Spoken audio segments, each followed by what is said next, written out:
Hi, everyone. Welcome to another episode of Pie Before Dinner. This is Dr. Lou, your friendly neighborhood mathematics guru.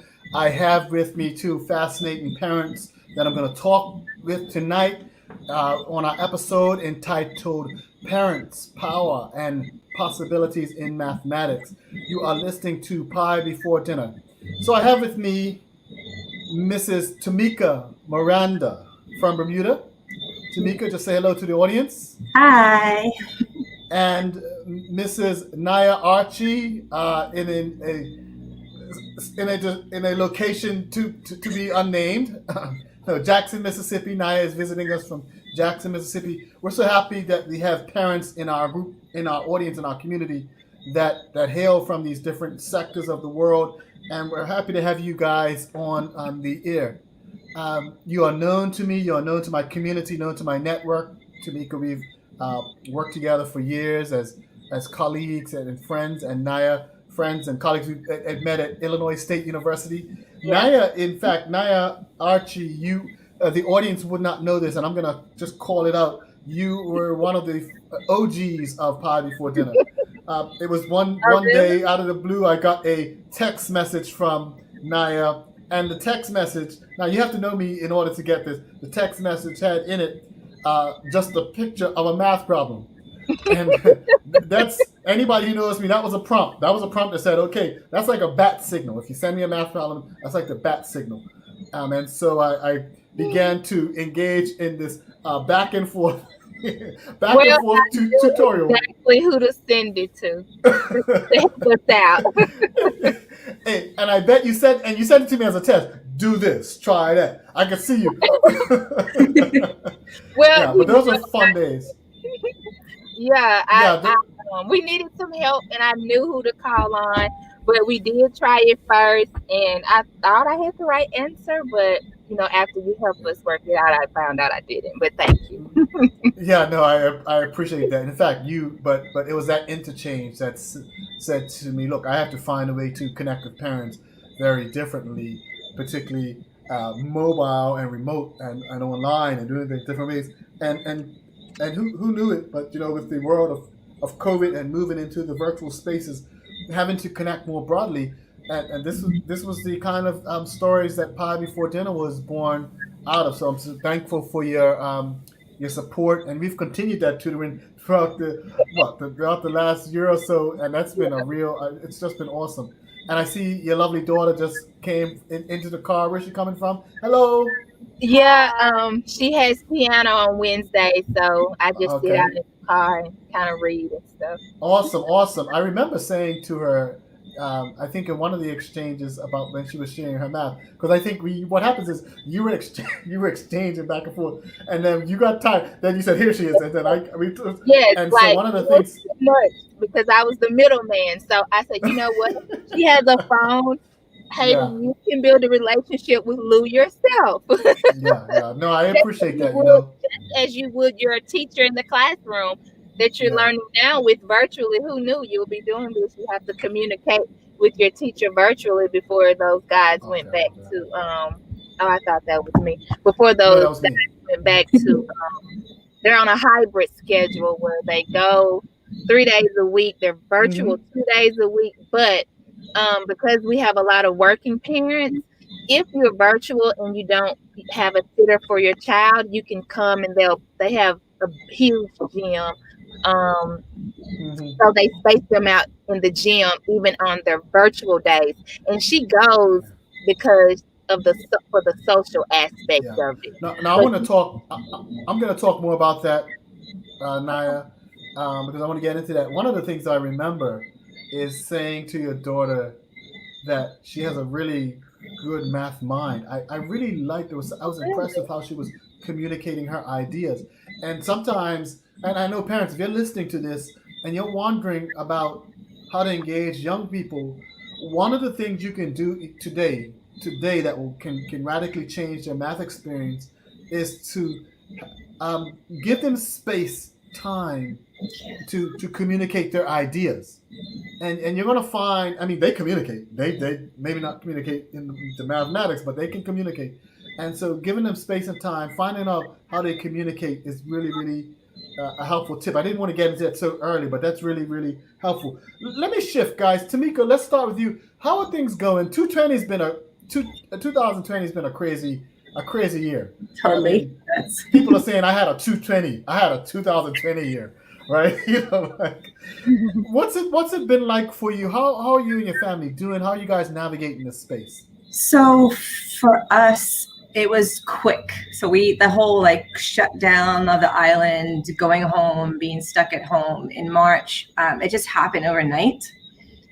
So I know myself and a lot of teachers were just like, whoa. So we had maybe like 2 days of some IT PD to figure out what programs we were going to use, how we were going to communicate with each other. I'm a teacher. Uh-huh. So as teachers, and then we were just home. And so trying to figure out like, we probably have some left over on the shelf right now, but like my husband and I literally trying to like see every 30 minutes, like who was going to have my son, who was, 3.5 at the time, not even 3.5 at the time, who was going to be with him, who was going to be doing work at the time. And then when there was conflicts, like how we were going to do that. And then just being stuck, like just being on that lockdown, it definitely took its toll on us emotionally.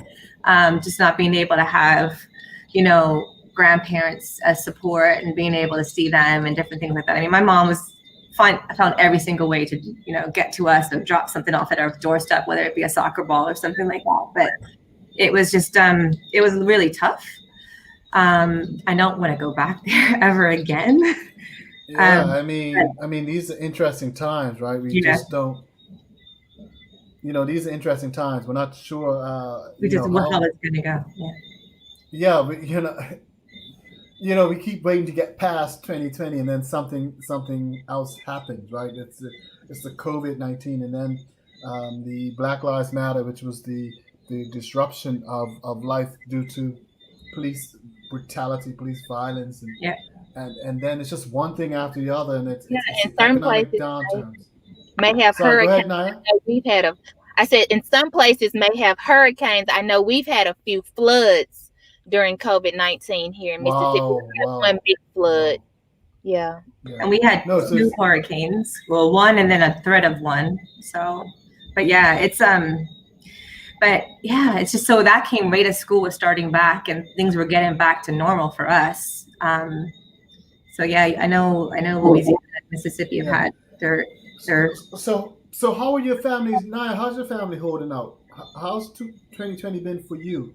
I know you talked about the floods, but how are you guys been coping with this space? It's been a pretty rough year for my family. The virus came in March, and for us, we have independent businesses, so our businesses were closed, and I'm just getting back to work as far as being a speech therapist because I work independently. And so, people are worried about their kids returning safely. So I've had to deal with that. And my son is a senior this year. And so that's very important to him to have this experience during his senior year. So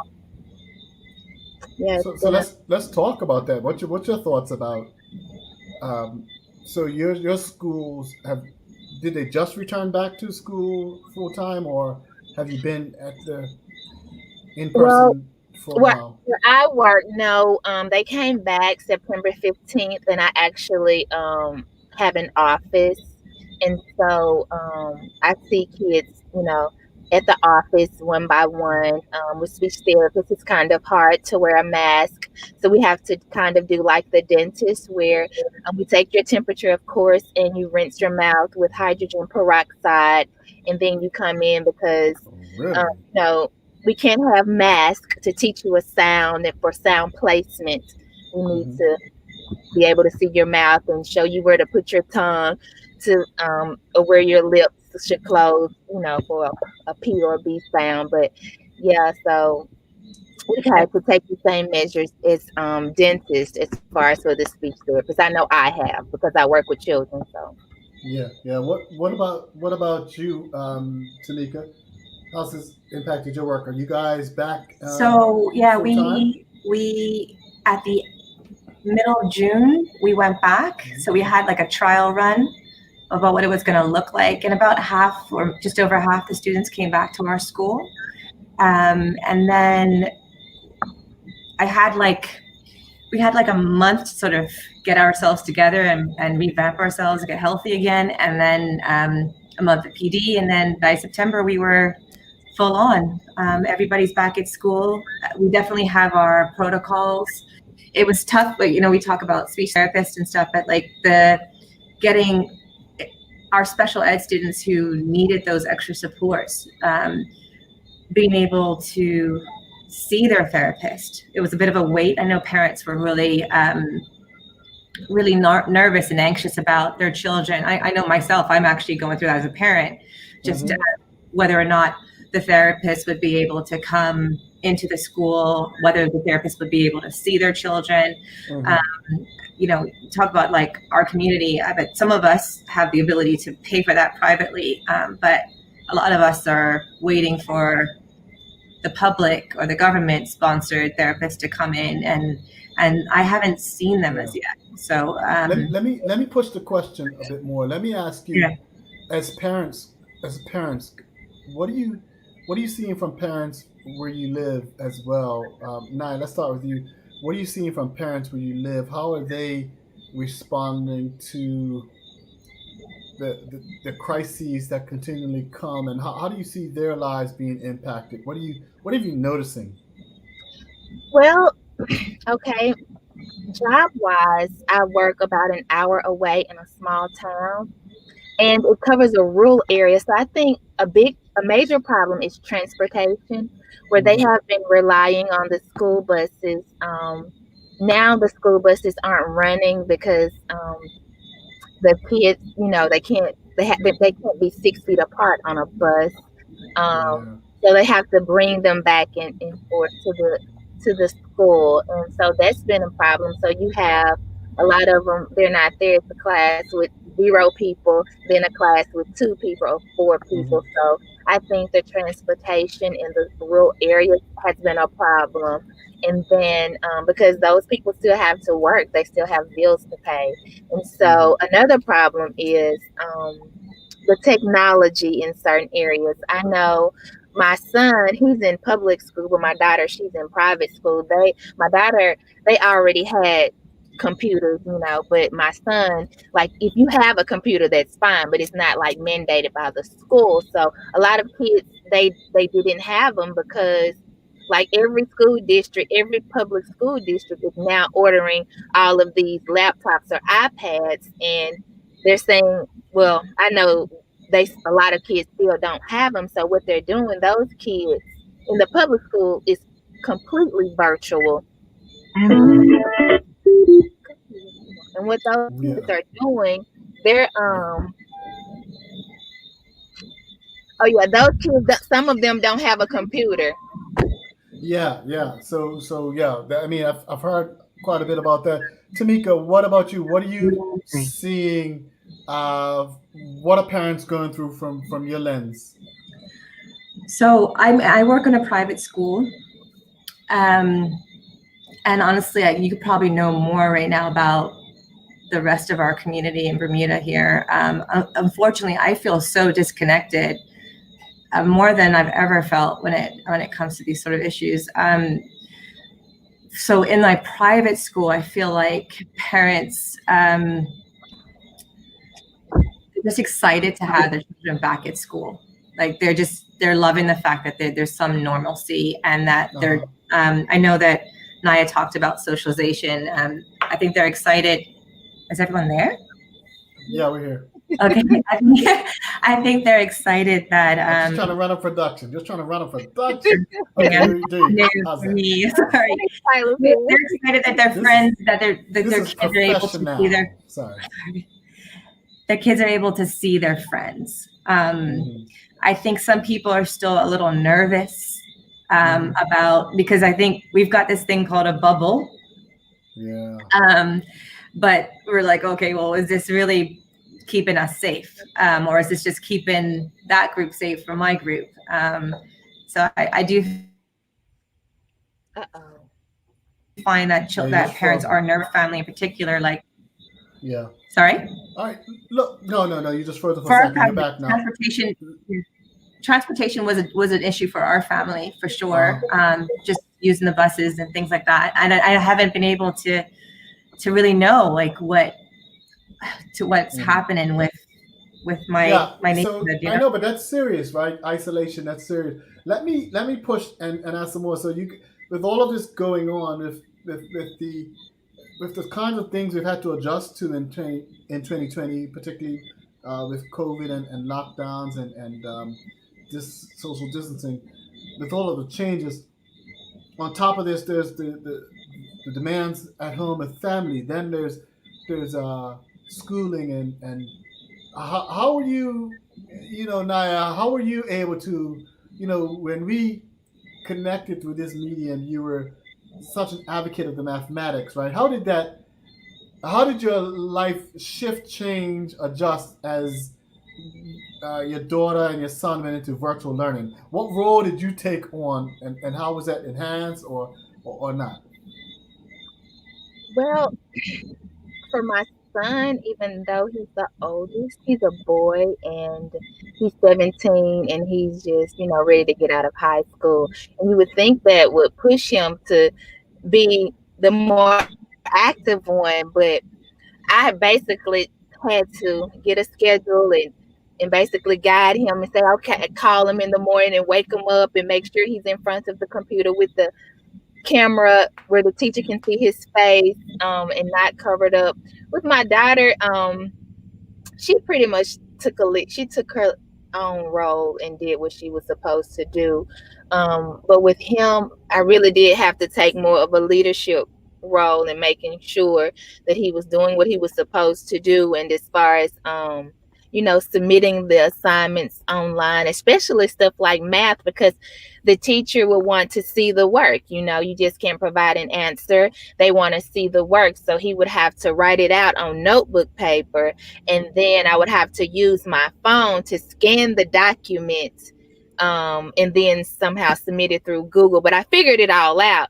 But yeah, it was hard for me. And I'm not going to say luckily because I wasn't making any money, but luckily I was there to be able to do that, because if I had to work or something like that, it probably would have been more difficult, with a public school kid, and you have to communicate with the teachers, because the teachers, you can't get their phone number because they're not at the school anymore, so you have to email them, and and it's kind of hard to like communicate with somebody instantly, like, how am I supposed to turn this math in now, even though he gave the kids a guide. If I weren't there, then it would have been very difficult for him, because I basically had to take over, and like, once you're done, I'll take the picture of it, and how were you able to help? I mean, with your daughter, you were very hands-on and active around the problem. Not even just the thought of having to turn stuff in, around the actual problem, right? How were you able to step into that role with your son? How was I able to do? I just did it, and yeah, honestly, I really, really had to help him. If you know what I mean, I really had to help him. So I just did it. Yeah, one of our teachers online. One of our teachers online is commenting that she uses Google Voice for her parents. So where parents can call through the Google Voice, because teachers don't want to get. Well, now they've adopted this app, and they can text you and they can call you, and you can text with the number, and it's some number that they use through the school system. So text, and the text is so long, then they'll say, "Can I call you?" Yeah.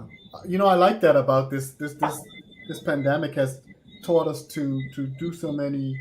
Hey, look, it's taught us that we can communicate if we want to, right?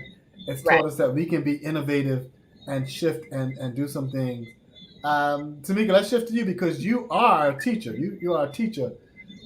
And tell me what's it like what was it like teaching with your son before COVID and post COVID? What's it been like?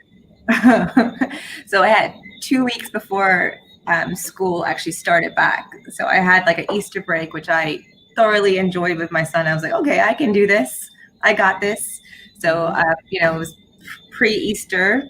So we went out hiking, we went and made kites, we baked, we did all this great stuff. And then, and I was like, and I think I remember telling you, I was like, I'm good. I've got snakes and ladders. He's 3.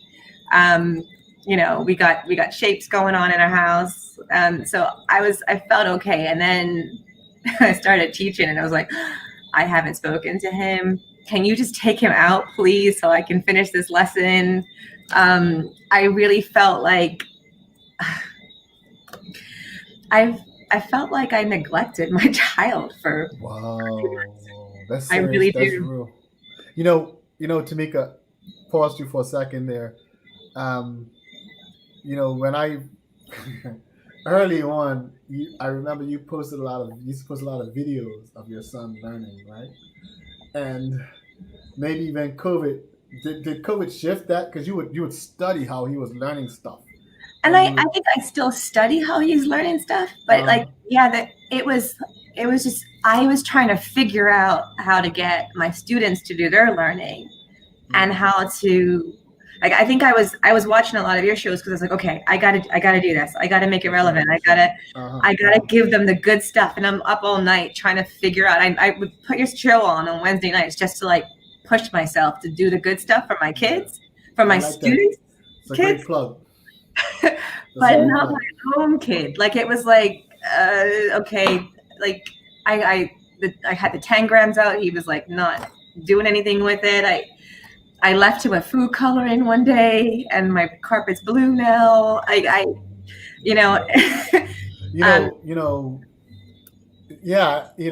we didn't plan for it. We didn't predict COVID per se, and we thrust parents into these roles. And you're speaking from a standpoint of being a teacher. Imagine parents who don't teach we're thrust into the role of having to do this stuff. Like, what is this stuff at home? I mean, have you seen the videos of? I'm not going to go to the videos of parents coming into the room and they're like, there's this. It's a real invasive space that we've asked now the home to become this place of learning. While people are still trying to work and make a living. While people are still trying to work. Yeah. Hey, Lydia Al, how are you? So welcome, guys. You've been listening to Pie Before Dinner. This is Dr. Lou, your favorite mathematics guru. I have on air with me today Mrs. Nia Hopkins, Mrs. Tamika Miranda. Very fascinating stories about parenting in these times, parenting and teaching. I have a question for you on the screen, folks, and to the listening audience by way of podcast. Parents, what has it been like being parent guiders or parent teachers at home? What role do you find yourself taking on? Tamika, you brought up a point that I just want to stretch into, and now I'll get to you next. I've seen teachers teach one way, and when it comes to their parents, when it comes to being a parent, they interact very differently than they interact as teachers. So they teach one way, but if they were teaching their child, they go into a totally different mode. Tell me what that's all about, Tamika. I don't know. I think it's expectations.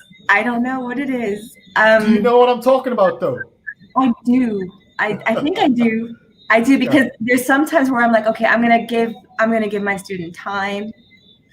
I'm gonna let them process this information. I'm gonna see what they come back with, and then with your own child, you're like, just do it. Hey, tell them. Go ahead. So, sometimes when I'm tutoring parents, I have to tell parents, tell me if you ever experienced this. I have to tell parents, please stop. Please stop answering. Can I just talk to the child real quick? Can you stop answering? So, because they, you know better. You know the answer. Say it. And the child's like, I really don't. Comfortable right now. And so I just have to tell the parents to just step back. So that's tip number 2, right? if you're following this audience, whether you're replaying this or you're listening, the first tip I gave was that you have to allow children to communicate for themselves, right? Every child has a communication style and method. Allow them, not even teach them, allow them to communicate, communicate what they understand and what they don't understand. Not use your voice, but use their voice, whatever that looks like, whether it's drawing. But allow them to develop that muscle of communication. And then the second tip is to, what was the second tip I was saying? What was the second tip? Let go. The second tip is to let go. One of the things I call this, and this is not just a math tip, but it's a life tip, right? It's let children own their own problems. So if you ever watch a little kid, I got nieces and tons of nieces and nephews, ever watch them trying to steal something from the fridge? Maybe your folks don't do that, but they figure stuff out. They see when you're looking, they'll get something to stand on. They'll figure things out. What I find when I'm talking with parents around problem solving, parents jump in too early. The parent jumps in and it activates, I think it activates some trauma setting or some memory setting, and the parent acts like they were the child, they were the kid, they were the student. And you just have to suspend that, let go, let the student jump into the problem, and then let them get stuck. Let them get stuck. And when they get stuck, let them communicate to you. So you notice I'm putting the onus back on the student. Yeah. And you do this on the playground. Sometimes when me and my brother are fighting, hey, you can't even bring it inside. Hey, sort it out. You guys sort it out. You know, you can't solve every problem. At some point, you have to solve problems for them. Lydia says it's been hard. Lydia just posted about it. Tell us what you've been posting about, Lydia, in the show, including teaching nieces and nephews. It's really hard for parents. It's really hard for parents to step into these roles with all of the duties. I don't know how you guys do it, stepping in with all of the duties and responsibilities placed on you. Let me ask you a question. Let's start with Naya first. Naya, tell me your greatest moment. What's when you think about all of the teaching you've done in mathematics? Yes, you have been teaching math, Naya, or the guiding you've been doing in mathematics. Tell me, can you think of the best moment that you can recall?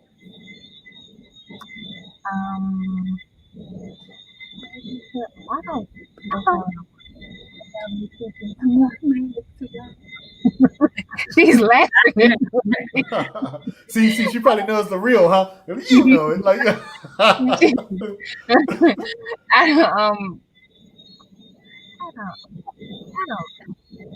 can't. I'll come back. Let me get my. Yeah, we'll come back. Okay, go ahead, Timmy. You think about it. Think about a time. In fact, Naya, bring your daughter into the space. Ask your daughter for me, what's the best experience she remembers with you teaching and helping and guiding her, to share a memory for us. Go ahead, Tamika. Do you have a memory you can recall? So Tamika? yeah, it's not about I don't think it's about my teaching so much. Just last weekend, my child, he's almost 4. He's mischievous and doesn't really do what you ask him to do when you ask him to do it. So the bedtime is rough. My husband just ran upstairs actually to put him back to bed.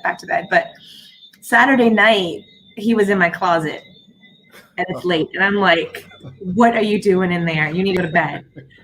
And he's like, and he closes the door and he's like, I've got relationships in there. And I'm like, what do you mean you got relationships? Like, what is going on? So I opened the closet and he's literally lined up his father's belts and compared the length of them. Wow. And then I was. How old is tell us how old your son is. So he is 4 in December. Wow. So he's 3 years, 10 months right now. So he has a belt. He's lined up 2 different belts. He's lined up every belt he could find in the closet, mine and my husband's, and he's laid them out next to each other. Start the top to bottom, top, and then see where the bottom ends. And he's like, I've got relationships, and he's like, I'm comparing my belts now. You know, any other mother at 10 o'clock at night, you're like, oh, I wanted to do something else with those belts, but I can't do that. But yeah, he is, when you give them the space, like you said, they do this mathematical thinking. And I guess luckily for me as a teacher, I kind of knew, okay, he said, I'm comparing them, I'm putting them up from smallest to the longest. And I was like, wow, like that's pretty cool. But I really wanted him to go to bed. Like, I don't, it's just, Well, see, that's stepping in as a parent. You know, that's a real interesting space. I mean, that's some. Well, you're going into something else that I didn't want to touch on, but I think I'm going to have to. This idea of comparing lengths, right, and the relationships. That's a mathematically. As soon as you say that, I know that's a fundamental notion of measurement, right? Measurement is when you're comparing two quantities, really. You're comparing a length of a known length to an unknown length, and you're using that as a kind of like a standard to kind of compare and develop relationships, and we get measurements that allow us to count and make decisions. To you to say that about a 3 and 4 year old is a pretty powerful space. I want to come back to that. So hold on to that. I want to come back as to why that is so, that we're seeing in your child at 3 or 4 years old, and what does parent power have to do with that? Naya, did you come up with something? Or did you have your daughter? What's your Go ahead and introduce yourself. This is Naya's daughter. Go ahead and introduce yourself. What's your name? Hayden Archie. How are you, Hayden? I'm good. How are you? Good. Do you remember me? Yes. Listen, so I asked, we're asking our audience, you are listening to Pie Before Dinner. I am Dr. Lou, your favorite mathematics guru. Listen, we asked our audience, what was your favorite memory? And I have been going back and forth with you and your mom around mathematics over the last year and a half. And I just thought you did such a wonderful job. You have such a great math mind, Hayden. I like how you take chances. I like how you take risks, Hayden. You're going to be great. But tell me, Hayden, what is your favorite math memory with you and your mom doing the math? What's your favorite memory? Probably from this summer when she made to go on Khan Academy. It's this math website, and she told me about the order of operation. Wow. Okay. So Khan Academy, huh? So do you use Khan Academy pretty often? Yes, I use it in 5th grade at school too. That's awesome. Thank you, Hayden. We appreciate you. Listen, Hayden, what do you want to do when you grow up? I know you're in school. You're in a lot of things. I know that there's cheerleading. Yes, right? Did I not see you cheerleading online? Yes. Right? Did you make the team? Your mom was posting. Your mom's really proud of you, Hayden. She's really proud of you. So we all get to follow your dreams. I just made the soccer team, and I'm on the volleyball team and cheerleading team. Wow. Hey, listen, Hayden. Follow your dreams. You can do whatever. You made the volleyball team, the soccer team, and you're a brilliant mathematical mind. Don't forget that part too.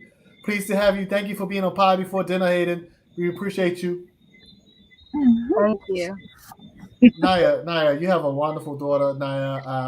Thank you. She's just so sweet. Yeah, she's very sweet. I'm so happy to have her. I really am. Yeah. No, listen. It's totally different. And take a bow, Naya, because you as a parent, you've been making choices. Like you are on. The audience should know Naya is on air as she's taking her daughter to the dance rehearsal, right? Piano. Jeez.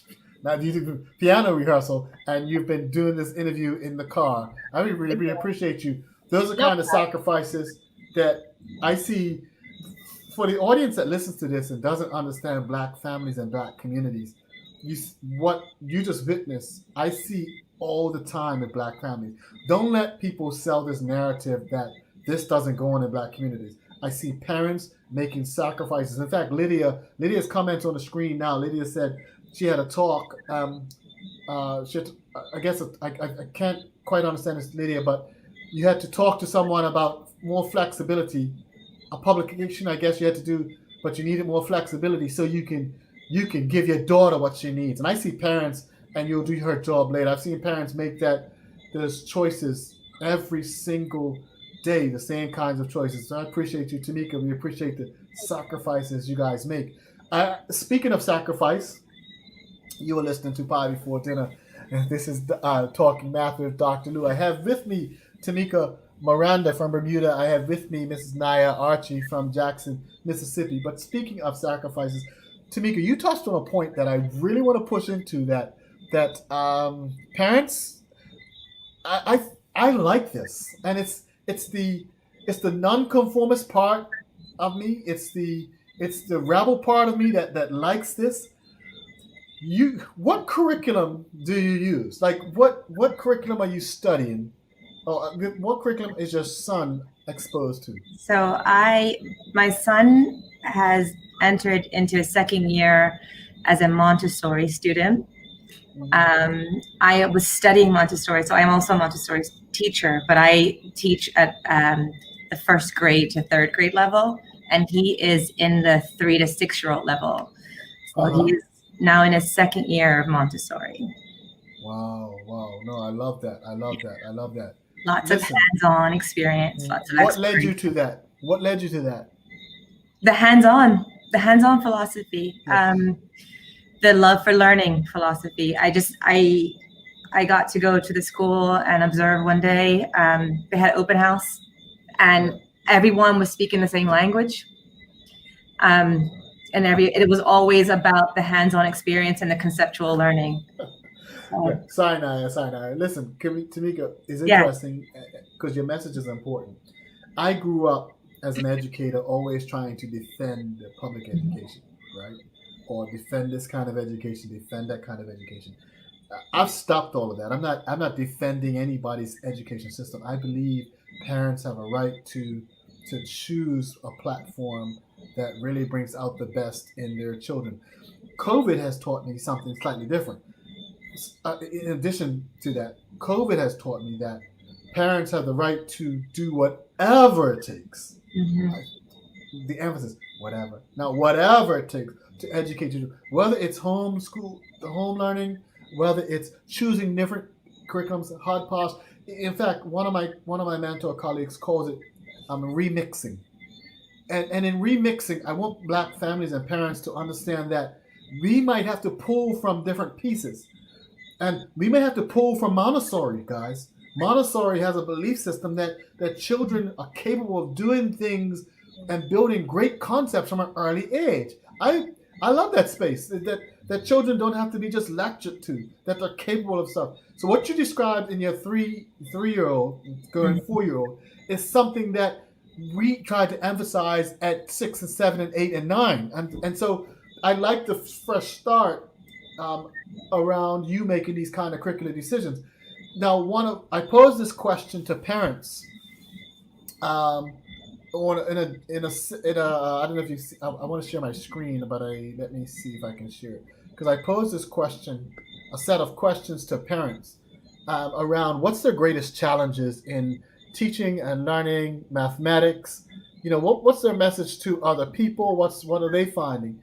And I found some interesting responses.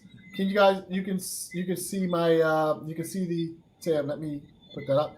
And one of the responses I found was this one. It says in the middle there. I don't know if you can. Do I need to make that a little bigger? Please. Yeah. Is that bigger? A little bit. That's better. Okay. Okay. One of the things that, if you just look at some of these, look at the middle one here. Parents. Nope. What's the one?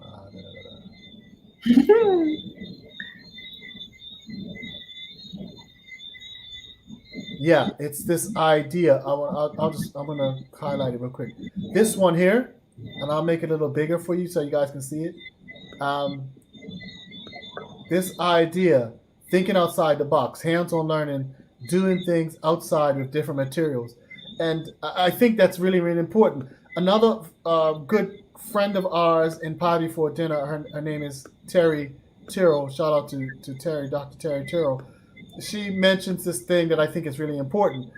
It's overall my experience is that parents need to be okay with slowing down and letting go of benchmarks, plans, and doing some very, very different things, sort of like what Lydia was talking about. But it's this parent power, this idea that you may have to make some decisions that go against what you've been told have to happen at a certain age and at a certain time. And so don't feel so guilty, parents, if you have to make those decisions. And so I've seen more parents during this time of pandemic making these kinds of decisions. But you can make them more informed, right? You can make some informed decisions about what children should know. What I'm finding is that we have to challenge things like worksheets, things like these things that people are just sending home and are not helping kids to flourish in teaching and learning. They have to be challenged. What's your thoughts, guys, on what I've been saying?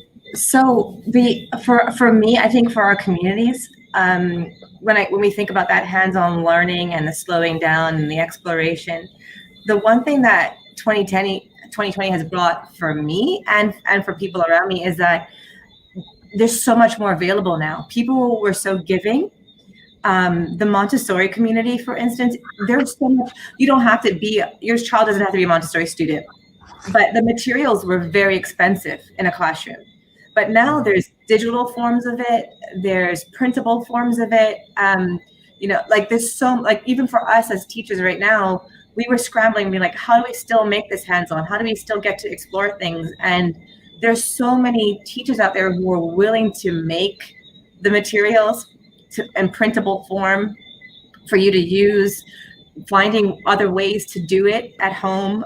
So if your child's having a trouble with one concept, like I could easily go and just find it online now for free. There's so much available to be able to do that now, to just find, I don't know, I'm sure there's I think there's a lot of other core curriculum type stuff that is made available as well, but there's just so much out there now that's just so much more readily available for parents to get their hands on, whether they're at home or not.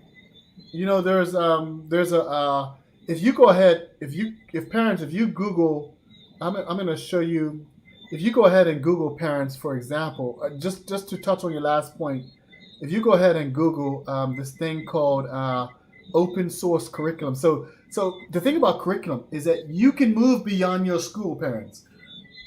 There's so much curriculum out there. If you just go ahead and Google, I'm going to share the screen again. If you go ahead and Google, let me share a different part of the screen. I want you to Google open source curriculum. You can find, and I'll just show you my Google page just so you can see what I'm talking about. But if you go ahead and Google open source curriculum, you can see it there. I've just Googled it. Open source curriculum there. If you click on Open Up Resources, that's what it's called. OpenUpResources.org. Do you see what that says? The very best curriculum, right? Free and open. One of my buddies, Dr. Christopher Child, Christopher Child has just been, he works as a new executive officer there. And, he touts this curriculum. It's really great curriculum. If you look at math curriculum, for example, and it's totally free. So it's a top-rated middle school curriculum. This is by, I think, the people from Illustrative Mathematics. And it's pretty decent. It's a pretty solid, so you don't have to simply be bound by what people give you. So this is a time where you can make these decisions. Don't be bound by benchmarks. And so you can make these decisions to push kids. If you look at what I have here, this is a problem. What I like about this curriculum here are these words here. A problem-based curriculum. So if you're looking for words of advice, I'm sorry, I don't know if you can see the screen. Let me just pull up the whole thing. Yeah. 1 second. Yeah, what I like about this curriculum, it talks about it's a top-rated middle school curriculum. I'm going to click there. But if you look at the screen, what I love about this, it says a problem-based curriculum. Oh no, you can't even see that. But if you click there, I'm trying to get you to see it so you can see the one that I'm sharing. All right. Let me just put it up. Bear with me, folks. I just put it up real quick. Yeah, here we go. And if you see those words on the screen, it says a problem-based curriculum. If your parents, if you're listening to me right now, if there's one thing I need you to think about is to think about giving your child access to problem-based curriculum. Not just where we're doing these worksheets, not just where we're learning drill and kill, but problem-based curriculum that are going to challenge students to solve problems, to do and solve problems. That's where you're going to find real meat. And so that resource is called, I'll just put that in the chat, that resource is called Open Up Resource.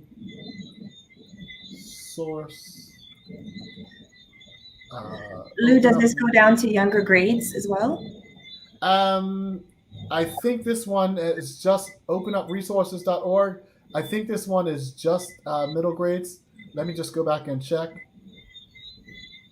I think they're working on elementary right now. I think if you look at the English, in English they have K to 8. In math, they only have 6 to 8 and high school math curriculum.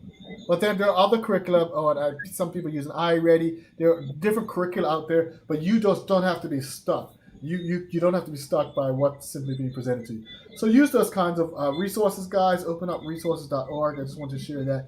Not often on the show we get to share a whole lot right in train as we're talking, but as it comes up, I just want to make sure that you have that information. Thueba says, Thueba Duncan, who's a lead teacher over in Columbus, Ohio as well, she talks about another way to kind of open up the space for students, right? So if you're listening to these tips that are coming, another one is to help kids see math in their world. One of the best ways to do that is take out a camera.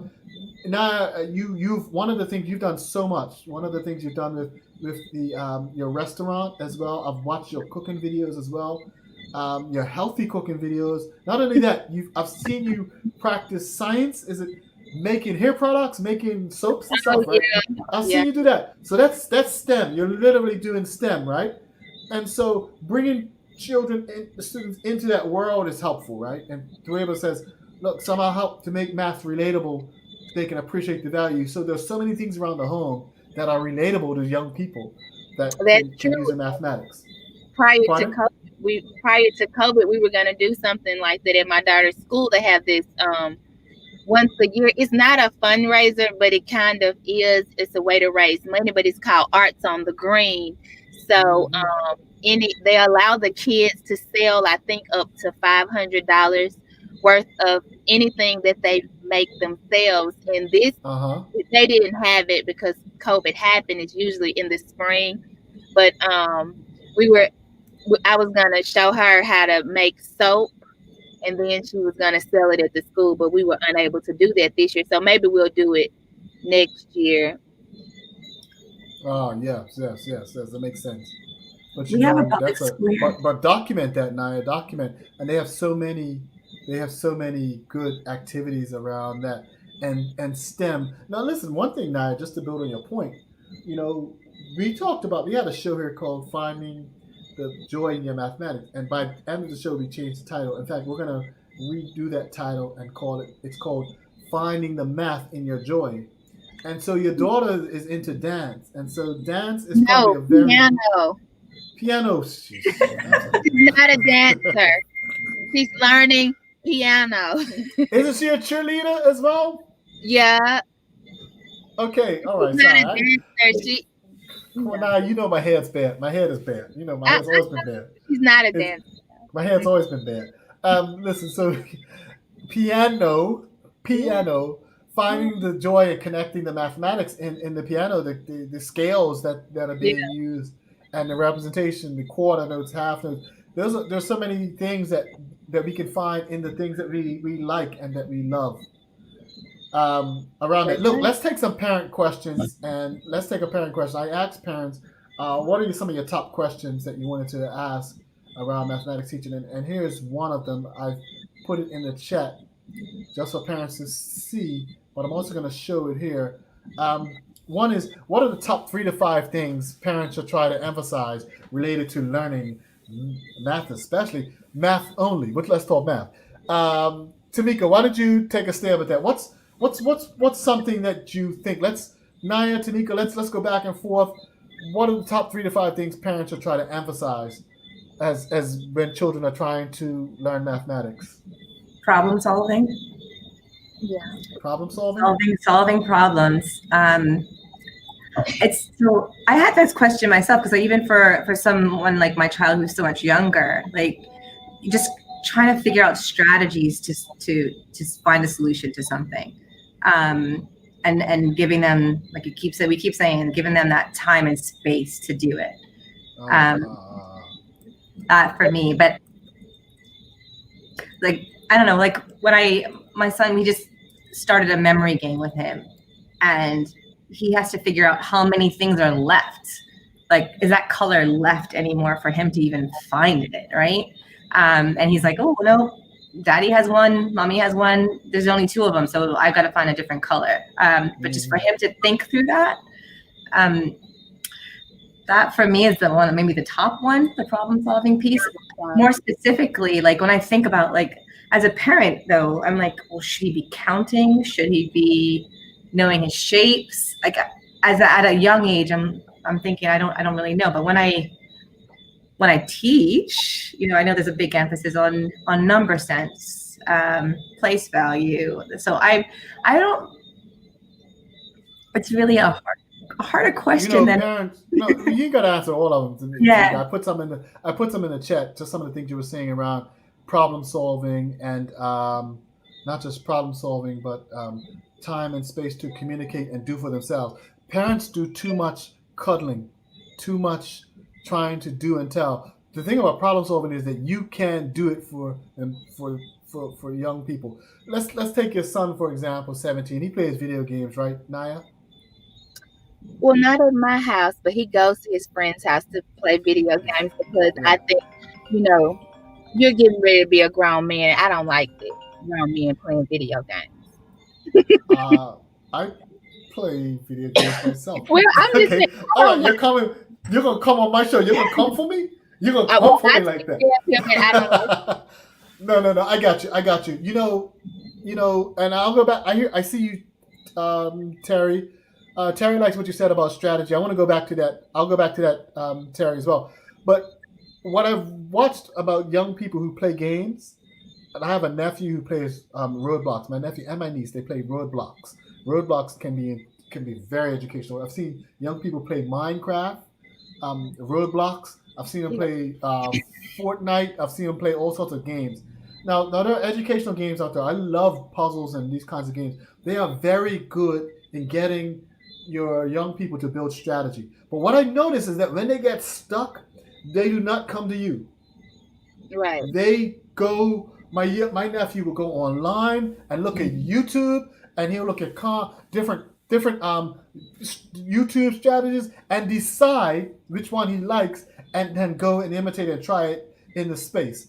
And for some reason they can do that on their own, but when it comes to something like math, the parent thing kicks in, and we start mollycoddling these cats and taking every step, every bit of struggle out the way. So if you're listening to another thing, number 3, don't take away the struggle. If your young person is not struggling doing math, it's not good math.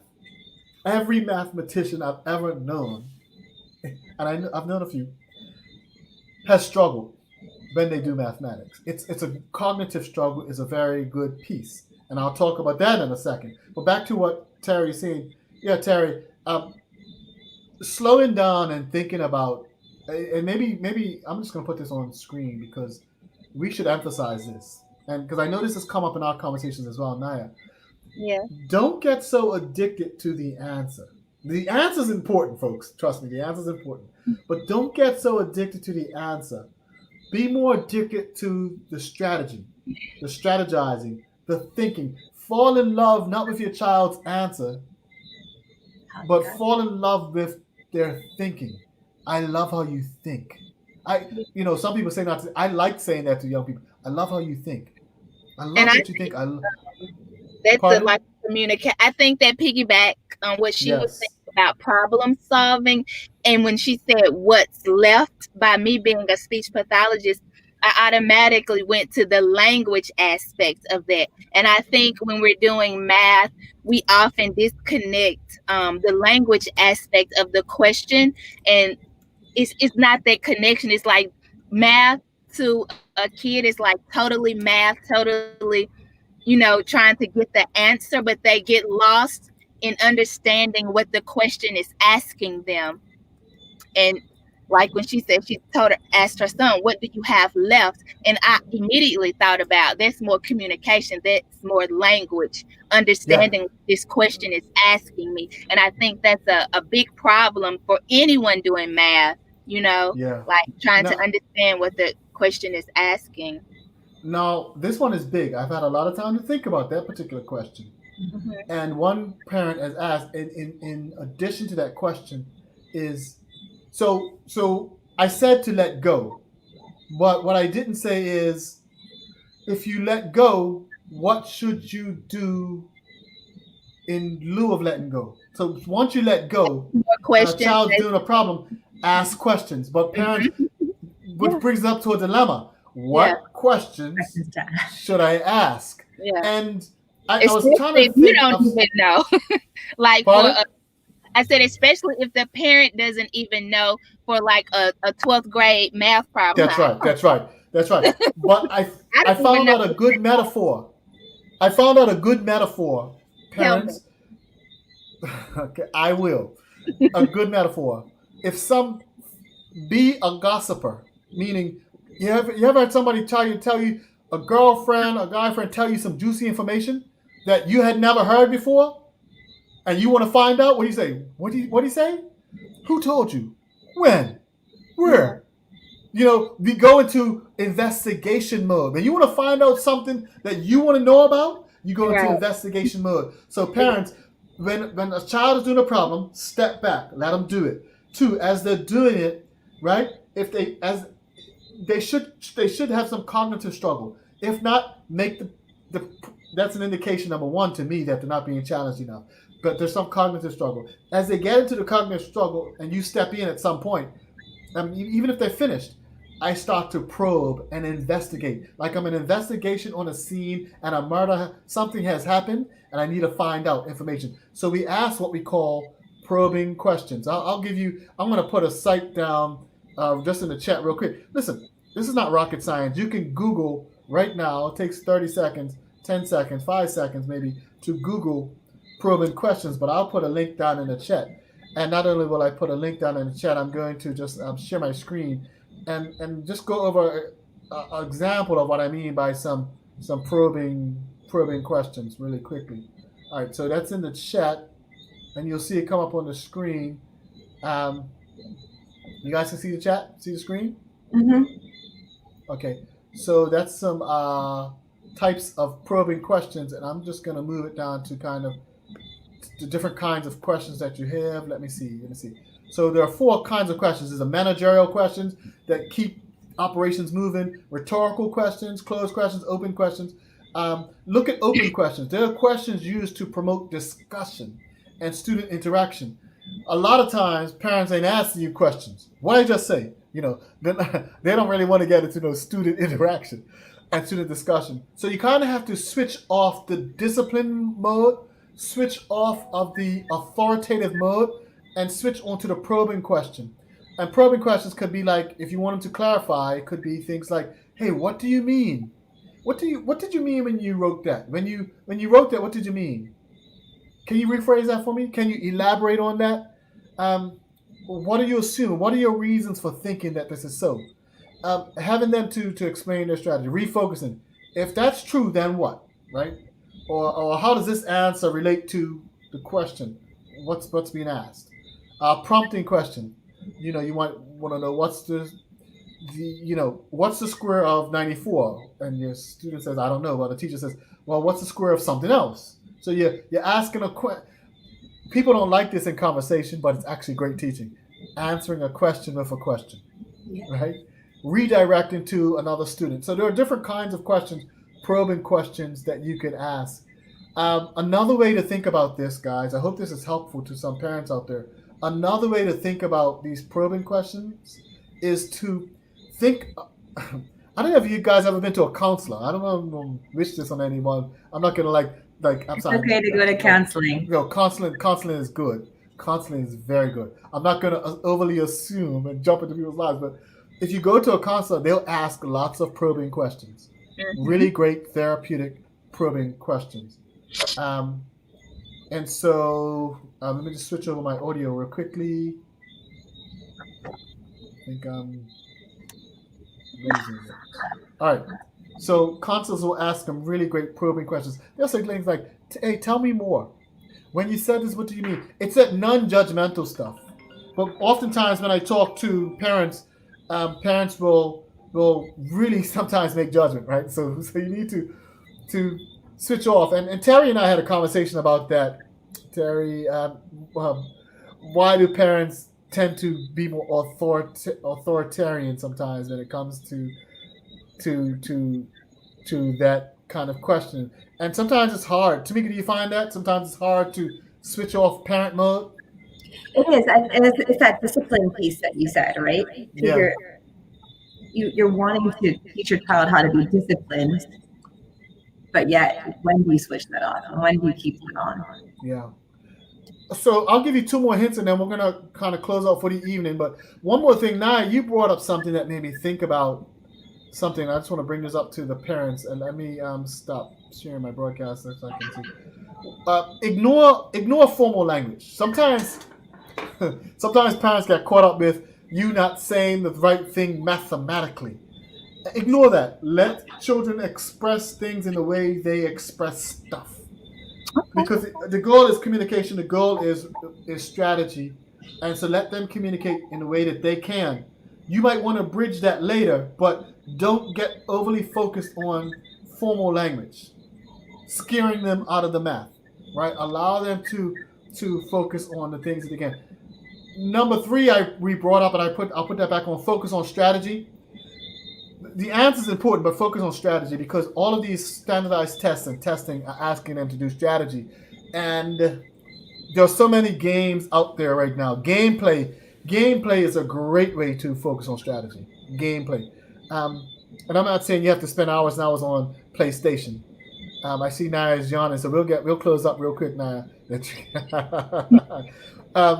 And gameplay is a really great way to help kids develop strategy in non-threatening ways and environments. Parents, if you can think of any other things that work, just put that on the site as well. One person said it's okay for kids to be frustrated to a point. Cognitive struggle. There's a difference between cognitive struggle and shutting down. Parents tend to know when kids shut down. So you want to avoid shutdown, and so you step in. But let's take a quiz. When you step in, what do? Ask questions. Yes. And so here's the rule of thumb. The more important the idea is, the more questions you ask. If it's a simple idea, you can tell. So for the less important stuff you can tell, the more important stuff you can ask questions. All right, probing questions.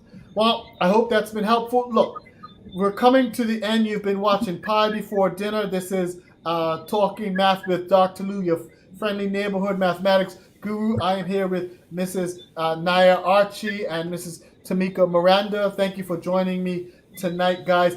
If there's one thing you want parents to know, to be encouraged in and through as they are navigating the space of being virtual, being hybrid, being in person, what's your parting words of encouragement that you have for parents? I would just like to tell parents, as I have told myself, everything happens for a reason, and it'll definitely give us a hands-on experience with our children that we probably would not have had the virus not happen. So I love taking advantage of the extra time with them, whether it was cooking or doing math or, watching TV, because we were so caught up in our everyday lives, our everyday schedule, and school was like a routine. And once everyone got home from work, I don't think we spent nearly the time that we're able to spend now being hands-on with our kids in their education. So I'm thankful for that. Thank you, Naya. And Tamika? Definitely enjoy that time, extra time with them. I agree with what Naya said. I think I've learned this, that you have a power, that you have that ability to teach your own child. And even as teachers, we get nervous about if we're doing it right or not, but just keep going at it and reach out for help. A lot of teachers, I'm sure you can find one in the community and in family, they do not mind if you call them and ask. I think just wanting to be there for each other. That's a good word, and I want to leave off that phrase. Parents, you have the power to radically change and impact how your young people feel about mathematics, how they do in mathematics, and how they persist and persevere. My biggest high this week, guys, was my nephew. I was talking to my nephew last night, and he said he wanted to be a mathematician when he grew up. And I was just so giddy. I didn't know how to act. I didn't do I start sending him all sorts of articles? I didn't know how to act. I got so giddy. But I'm just so proud that young people are thinking of mathematics in ways that, look, they want to be a part of this, and it's all because of his family and his life, his parents, and hopefully people like me as well. But we can influence this generation because we have the power. You have the power. You've been listening to Pie Before Dinner, guys. I appreciate you. Thank you. My audience appreciates you. If you have questions, please just put them in the chat, comments in the chat. Thank you for participating. You can go to Pie Before Dinner. You'll see more, piebeforedinner.com. You'll see more resources for parents and teachers in and around mathematics, including some of the resources we have talked about here tonight. Parents, one thing I want to tell you about before I leave is that I do have coaching slots available where I will give you free coaching, free 20-minute coaching for any parent that is in the sound of my voice. You can go to my website and sign up, look under Talk Math, and you can sign up for some free coaching that will take place Monday and Wednesday evening. So if you want to come and just have a 20-minute online session with me, and we can talk about ideas about how to strengthen mathematics teaching and learning in your particular household, you can go to piebeforedinner.com and plug in and set up an appointment. I will look forward to hearing from you because you have the power and together we can do this. So you've been listening to Pie Before Dinner. Thank you all for coming. I'll see you again next week, same time, 7:30 Eastern, broadcast on YouTube and Facebook Live. Take care, everyone. Bye-bye.